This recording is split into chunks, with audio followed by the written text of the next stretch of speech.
नमस्कार। आज मैं कक्षा 12 कॉमर्स के हिंदी पद्य विभाग के पाठ 10 छोटा मेरा खेत बगुलों के पंख काव्य पढ़ाऊंगी, जिसके रचयिता हैं उमा शंकर जोशी। उनका परिचय इस प्रकार है। उमा शंकर जोशी का जन्म सन 1911 गुजरात में हुआ था। इनकी प्रमुख रचनाएं विश्व शांति, गंगोत्री, निशीथ, प्राचीना, आतिथ्य, वसंत वर्षा, महाप्रस्थान, अभिज्ञा जो एकांकी है, सापना भारा, शहीद कहानी है, श्रावणी मेड़ो, बिसामो जो उपन्यास है, पार कांजन्या जो निबंध है, गोष्ठी, उघाड़ी वाड़ी, क्लांत कवि, म्यारा सोनेट, स्वप्न प्रयाण जिसका इन्होंने संपादन किया है। इनकी मृत्यु सन 1947 इनकी मृत्यु सन 1988 में हुई। 1947 से ये संस्कृति पत्रिका का संपादन भी किए। तंग आ गया हूँ बड़ों की अल्पता से, जी रहा हूँ देखकर छोटों की बड़ाई।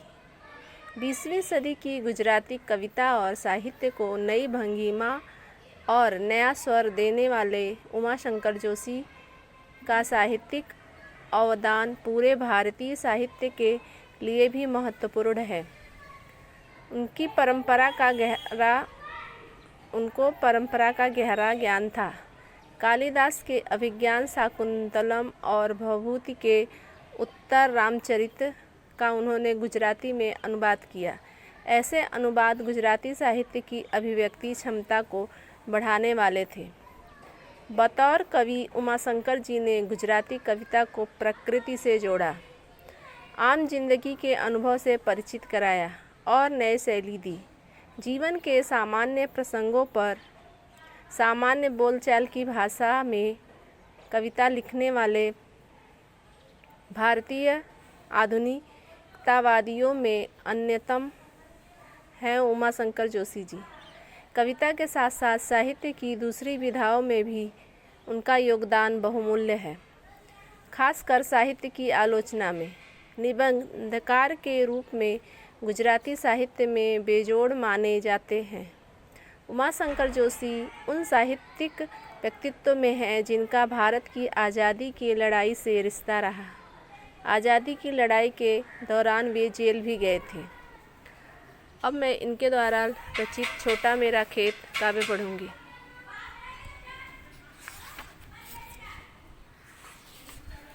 छोटा मेरा खेत चौकोना। कागज का एक पन्ना, कोई अंधड़ कहीं से आया, क्षण का बीज वहाँ बोया गया। कल्पना के रसायनों को पी बीज गल गया निशेष, शब्द के अंकुर फूटे, पल्लव पुष्पों से नमित हुआ विशेष। प्रसिद्ध गुजराती रचनाकार उमा शंकर जोशी ने यहाँ कवि कर्म को कृषक कर्म के साथ तुलना करके दोनों में सृजन शक्ति है उसे सहज रूप में वर्णित किया है। कवि कहते हैं कि यह कागज का पन्ना एक चौकोर खेत की तरह लगता है। अर्थात जिस प्रकार एक किसान खेत में खेती करता है और उसे जैसा अनुभव होता है वैसा ही ये अनुभव करके काव्य लिख रहे हैं। उनको चौकोर कोना एक खेत के समान, चौकोर पन्ना पेज एक खेत के समान लगता है। उसके मन में भावात्मक विचार आने से पन्ने रूपी खेत में बीज रूपी विचार बोकर चला गया। बीज का यह विचार कल्पना के रसायनों को पीने से कवि का अहम भाव बीज की तरह नष्ट हो गया और उसमें से सर्वजन हिताय रचना अर्थात कविता का उदय हुआ।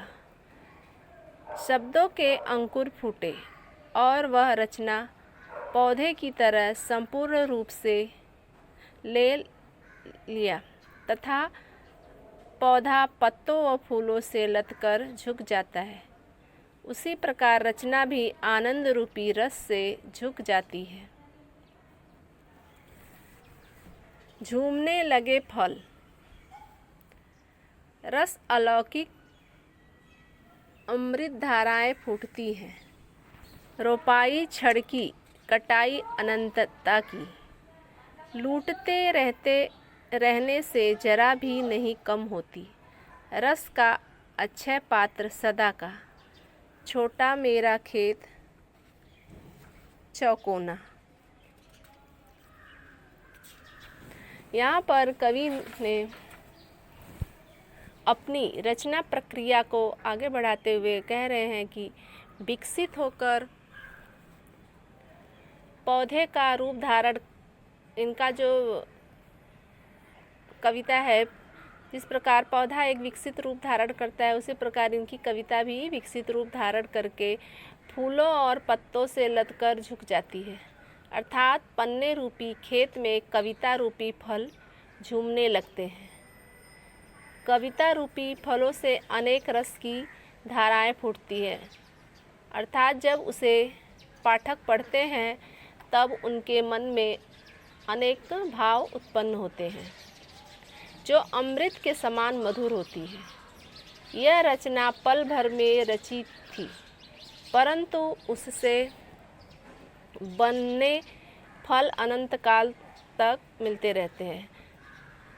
मतलब कविता तो कवि एक क्षण में लिखता है, लेकिन जब उसे पढ़ने वाले पढ़ते रहते हैं, मतलब पीढ़ी दर पीढ़ी वह कविता चलती रहती है, एक पढ़ता है दूसरा पढ़ता है, तो उसका आनंद बहुत दिनों तक निरंतर चलता रहता है, अनंत काल तक चलता रहता है। कवि रचना के फलों के रस की विशेषता बताते हुए कह रहे हैं कि जितना लुटाता हूँ वह थोड़ा भी कम नहीं होता है, अर्थात और बढ़ता है। कविता के रस पात्र समाप्त नहीं होते हैं। कवि कहते हैं कि कविता रूपी खेत छोटा है, उसमें से रस कभी समाप्त नहीं होता। अर्थात कविता जो है पढ़ने वाले जो पाठक होते हैं उनको निरंतर रस प्रदान करता रहता है। जितनी बार भी हम उसे पढ़ते हैं उतनी बार हम आनंद का अनुभव करते हैं, वह कभी ख़त्म नहीं होता। जिस प्रकार किसान खेत में बीज उगाता है और उसे बहुत निरंतर वह एक बार उगाता है, फिर उसको कई लोग उसका सेवन करते मतलब अनाज खाते हैं, बाद में वही अनाज फिर से उगाया जाता है, फिर वो एक प्रक्रिया निरंतर चलती रहती है। उसी प्रकार कविता एक बार लिखते हैं कवि, लेकिन उसे आनंद निरंतर लोग प्राप्त करते रहते हैं। अब मैं इनके द्वारा रचित दूसरी कविता बगुलों के पंख पढ़ूंगी। नभ में पाती बंधे बगुलों के पंख। इस कविता में कवि आकाश में उड़ते हुए बगुलों की पंक्तियों के सौंदर्य को प्रस्तुत किया है। कवि कह रहे हैं कि आकाश में काले काले बादलों में बगुले पंक्ति बनाकर उड़ रहे हैं। चुराए लिए जाती वे मेरी आँखें, कजरारे बादलों की छाई नभ छाया। कवि उन्हें देख रहे हैं तो उन्हें देखते ही रह जा रहे हैं, मतलब उनकी आंखें वहाँ से हट नहीं रही है। यह सुंदर दृश्य, कवि कह रहे हैं कि यह इतना सुंदर लग रहा है कि मेरी नज़र, ऐसा लग रहा है कि वह दृश्य मेरी नज़र को चुरा ले रही है। यह काले काले बादल की छाया आकाश में छाई हुई है। तैरती सांझ की सतेज श्वेत काया, हौले हौले जाती मुझे बाध निज माया से। और आगे कह रहे हैं कि शाम के समय चमकीला सफ़ेद शरीर उन पर तैरता हुआ प्रतीत होता है। यह दृश्य इतना मनमोहक है कि ऐसा लग रहा है कि वह मुझ पर जादू कर रहा है, मुझे धीरे धीरे बांध रहा है। उसे कोई तनिक रोक रखो, वह तो चुराए लिए जाती मेरी आँखें। आगे कवि कह रहे हैं कि इस सुंदर दृश्य को कोई रोक कर रखो, क्योंकि यह सुंदरता मेरी आँखों को चुरा कर ले जा रही है।